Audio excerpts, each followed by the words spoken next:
తిరిగి లేపాడు. దేవుడికి మహిమ కలుగును గాక. హల్లెలూయా. అదే మాటను మత్తయి సువార్త 28వ అధ్యాయం 3వ వచనంలో, మత్తయి సువార్త 23వ అధ్యాయం 3వ వచనంలో, మత్తయి సువార్త 28వ అధ్యాయం 6వ వచనం కదా, ఆయన ఇక్కడ లేడు, తాను చెప్పినట్లే ఆయన లేచి ఉన్నాడు. చాలండి. ఆయన ఇక్కడ లేడు, తాను చెప్పినట్లే ఆయన లేచి ఉన్నాడు. దేవుడికి మహిమ కలుగును గాక. హల్లెలూయా. మత్తయి సువార్తలో యేసు ప్రభువుని సిలువ వేసిన తర్వాత సమాధి చేశారు. అరిమతయి అనే యోసేపు సమాధిలో ఏం చేశారు చెప్పండి? ఆయనే సమాధి చేశారు. సమాధి చేస్తే ఆయన విశ్రాంతి దినమున కొంతమంది స్త్రీలు ఎక్కడికి వెళ్ళారు చెప్పండి? సమాధి దగ్గరికి సుగంధ ద్రవ్యాలు పట్టుకుని వెళ్ళారు. అప్పుడు వాళ్ళు ఇలా కలవరపడినట్లుగా మార్కు సువార్త 16వ అధ్యాయంలో రాయబడింది. అయ్యో, ఆ రాయి పెద్దది, ఆ రాయి మన కోసం ఎవరు పొర్లిస్తారు అని కలవరపడినట్లుగా దేవుని వాక్యం చదివిస్తూ ఉంది. అయితే వీరి అలబోతుల్లోకే ఆ రాయి పొర్లింపబడి యేసు ప్రభువు లేపబడి ఉన్నాడు. వీళ్ళు ఎవరు పట్టుకుపోయారు, ఎవరు తీసుకెళ్ళిపోయారు యేసయ్యని అనుకున్నలాగా అక్కడ దేవదూతలు అంటాయి.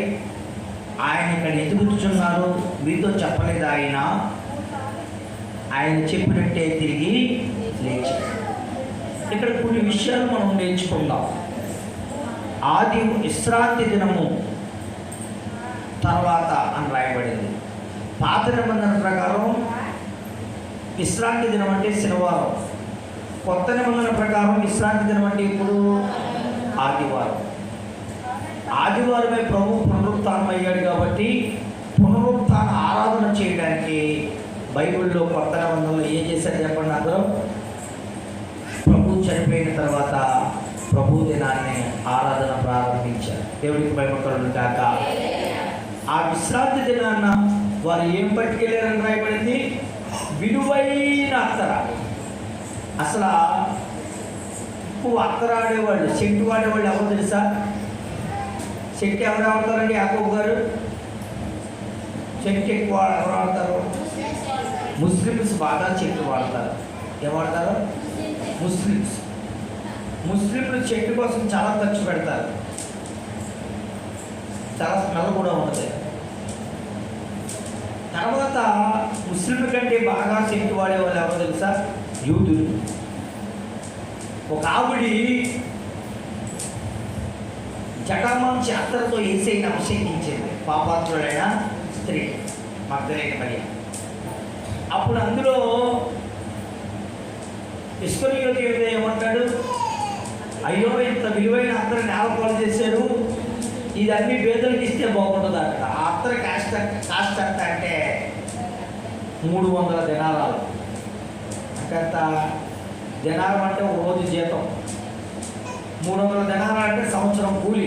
ఎంతండి? ఎవడైనా ఒక నెల జీతం ఇచ్చి అత్తరు కొట్టుకుంటాడా? ఎవడైనా ఒక నెల జీతం పెట్టి అత్తరు కొట్టుకుంటాడా? అనుకో, తెగబలిసినట్టు కొనుక్కుంటాడు. బైక్ అన్నట్టు ఎవడో కొంటాం, అంతే కదండి? ఎస్టీవీ గారు. కానీ సంవత్సరం జీతం పెట్టి అత్తరు కొందేవిడి. అలా విలువైన అత్తరును ఎవరి దగ్గర తీసుకెళ్లారు? యేసయ్య దగ్గరికి తీసుకెళ్లారు. దేవుడికి మహిమ కలుగును గాక. అంటే విలువైనది ఎవరికి సమర్పించారు? చాలా మంది ప్రియమైన దేవుని బిడ్డలారా, విలువైన దేవుడికి విలువైన దాన్ని సమర్పించడం. ఏదో ఎన్నో అర్థమైన దాన్ని కడెత్తుంటారు. కొంతమంది బెట్టర్లోనే పెడుతుంటారు డబ్బులు. ఎవరో చెప్తున్నారు నాకు, ఓ పాస్టర్ గారు అమ్మాయినట ఎన్నో లక్షలు బెట్టింగ్ ఆడిందని. టికెట్ కాదు మామూలు. ఇప్పుడు అప్పు అంతా తీర్చాలి వద్దా? ఆ అప్పు భారం అంతా పాస్టర్ గారినే పడేదాన్ని. ఎవరో అన్నారు, మరి వాస్తవం ఎంతో నాకు తెలీదు, నాకు పిల్లలు చెప్పారు. జటింగ్ సాగు దగ్గర అబ్బాయి ఇద్దరు కూడా ఏవాళ్ళట అడిగారు నిజమేనా? తెలుసా అమ్మా? నిజమేనా? ఎవరు చెప్పారు నాకు? ఎవరు చెప్పారు? మీరు తెలిసిందామా నీకు? ఇద్దరు కొడుకులు గట్టిగా ఆడారంట, కొన్ని లక్షలు ఒక్కట. మరి అనుకుంటున్నారో నాకు తెలదు అన్నారు. కానీ ప్రియమైన దేవుడు వెళ్ళారా, వ్యర్థమైన దానికి ఈరోజు చర్చలో పిల్లలు కూడా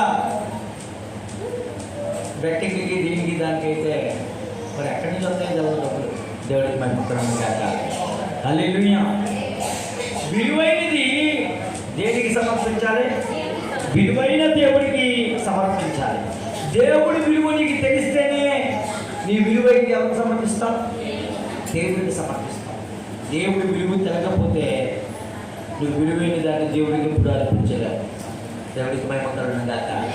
హల్లెలూయా, హల్లెలూయా.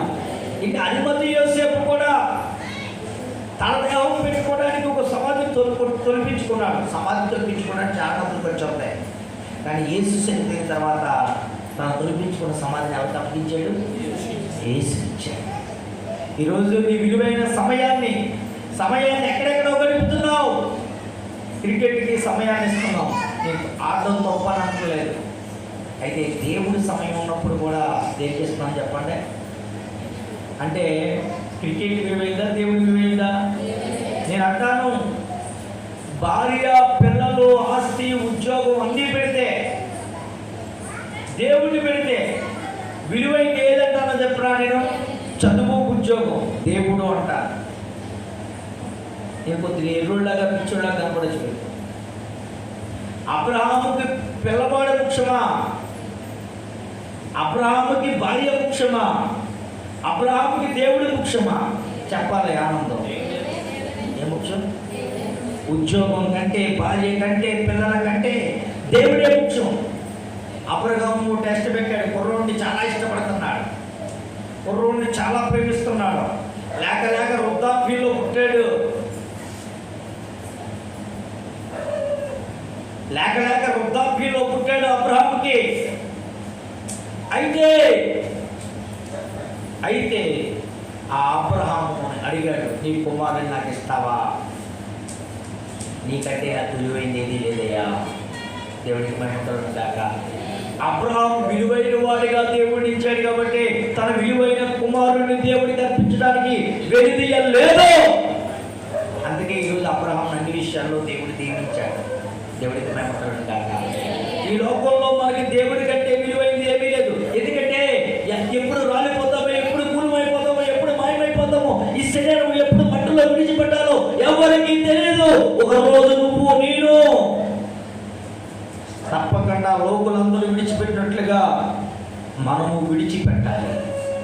విడిచిపెట్టిన తర్వాత మనము దేవుడితో ఉండాలన్నా, దేవుడితో మనం ఆనందం అనుభవించాలన్నా, మన కుటుంబం క్షేమంగా ఉండాలన్నా, మన కుటుంబం ఆశీర్వాదంగా ఉండాలి అన్నా దేవుడు లేకుండా ఏదీ లేదు. విలువైన వాడు దేవుడు, మన విలువని పెంచేవాడు దేవుడు. కాబట్టి దేవుడికే ప్రథమ స్థానం ఇవ్వాలి. దేవుడికి మహిమ కలుగును గాక. ఇస్తున్నావా నీ విలువైన సమయాన్ని దేవుడికి? కొంతమంది నేను పొగండి, కానీ నేను బుధవారం నాడు సువార్త ప్రకటించడానికి కొంతమంది వచ్చారు. విశ్వాసలే భోజనాలు, విశ్వాసలే వాహనాలు, విశ్వాసలే ఎవరి డబ్బులు వాళ్ళే, భోజనాలు కూడా విశ్వాసలే. పాస్టర్ గారు అనుకుంటారు, సువార్త ప్రకటించుకుని వెళ్ళిపోతారు. 11 గంటలకు వస్తున్నారు, 3 గంటలకు వెళ్ళిపోతున్నారు, 10 గంటలకు వస్తున్నారు, 3 గంటలకు వెళ్ళిపోతున్నారు. ఎందుకంటే అందరూ ఖాళీగా ఉన్నారు కదా. మనకలాగే పని పాట ఉంటాయి. మళ్ళీ ఇంటికాడ భార్యలు పిల్లలు ఉంటారు కాబట్టి, భర్తలో పిల్లలు ఉంటారు కాబట్టి మళ్ళీ 5 గంటలకల్లా వాళ్ళు ఇంటికాడికి వెళ్ళిపోవాలి. నెలకు ఒక్కసారి కంపల్సరీగా వారు ఏం ప్రకటిస్తున్నారంటే సువార్త ప్రకటిస్తున్నారు కదండి. నేను స్టీవెన్ గారిని చెప్పండి, నేను రాజమండ్రి నుంచి వస్తుంది, వీళ్ళు వెళ్తారన్నారు. ఫస్ట్ ఆయన అన్నారంటే ఏమన్నారంటే, పాస్టర్ గారు ఆ రోజే చెప్తా 2 రోజులు ఎట్టుకెళ్తారని రమ్మన్నారంటే మాట ఇచ్చానండి అన్నాడు. మళ్ళీ ఆయన ఏమనుకున్నాడు నాకు కాదు, కానీ రేపన్నా వెళ్తానంట, లోన్లు సువార్త నేను వెళ్తానంట. అప్పుడు నాకు చాలా ఆనందం అనిపించింది. దేవుడికి మేము కలుగును గాక. హల్లెలూయా.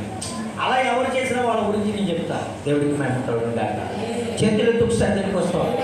విలువైంది వ్యాపారం కంటే దేవుడు. అది గమనించండి. తర్వాత